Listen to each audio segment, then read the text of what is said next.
The accused mass killer in the Oslo tragedy told authorities he was trying to call attention to what he called the threat of a Muslim takeover of Europe. Today, in the streets of Oslo, there was an enormous outpouring of grief and sympathy for the victims, and the killer's own father said he wished his son had committed suicide. Again tonight, Jeff Glor is in Oslo. Anders Breivik is apparently changing his story.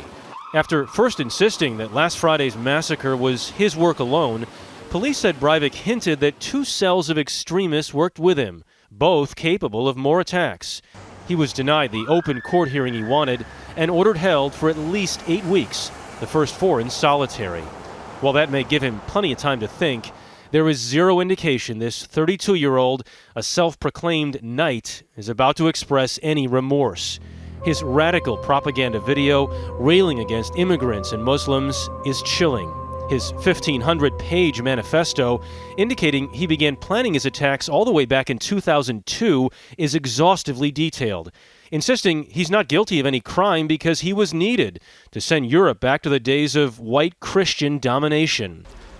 From France, Breivik's father, who hasn't spoken to his son in years, said he wished Breivik had just killed himself after the onslaught.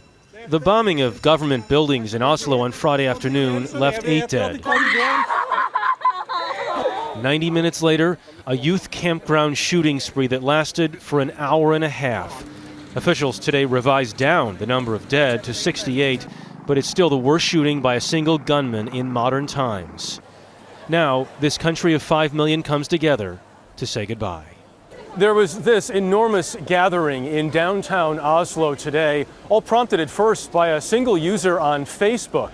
There was supposed to be an official march through the streets, but police had to cancel that because so many people showed up, they couldn't handle the overflow. The total crowd, 200,000, many carrying roses in remembrance. Norway has made very clear they would like to get beyond this and not give Breivik any more of a platform. Bob? So, Jeff, what about punishment for this man?